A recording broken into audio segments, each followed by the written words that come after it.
મહત્વના સમાચારથી શરૂઆત કરીશું। ગાંધીનગરમાં શિક્ષકોના મહાધરણા શરૂ થયા છે। ફરજિયાત ટેટ પરીક્ષાના વિરોધમાં શિક્ષકોએ ધરણા પ્રદર્શન કર્યું છે।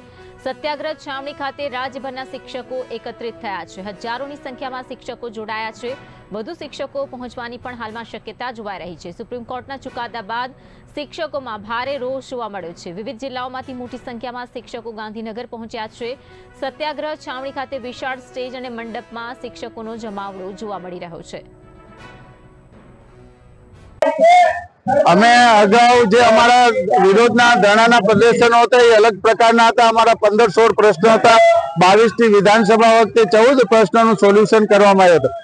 આજે ટેટ પરીક્ષા છે એ 10 પહેલાની પરીક્ષા લેવાની જે વાત કરી છે એના માટે અમે જ્યારે 20-25 વર્ષથી નોકરી કરતા હોય અને આરટીની જોગવાઈ મુજબ 10 પછી એનસીટીની જોગવાઈ મુજબ 10 પછીનાની પરીક્ષા લેવા માટેની વાત છે, તો આ જે પરીક્ષા છે એ રદ કરવામાં આવે એવી અમારી મુખ્યની માંગ છે। રદ કરવામાં નહીં આવે તો કેટલા શિક્ષકોને અસર થાય એવું?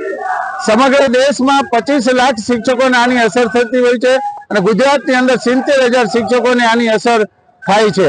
એટલે આવનાર સમયમાં અમે દેશ લેવલે પણ દરેક રાજ્યમાં ધરણાના કાર્યક્રમ 20 સુધી થશે અને પછી નહીં કરવામાં નિર્ણય તો દેશ લેવલની કોર કમિટી નિર્ણય કરી અને ઓગસ્ટ સપ્ટેમ્બરમાં દેશ લેવલે ધરણા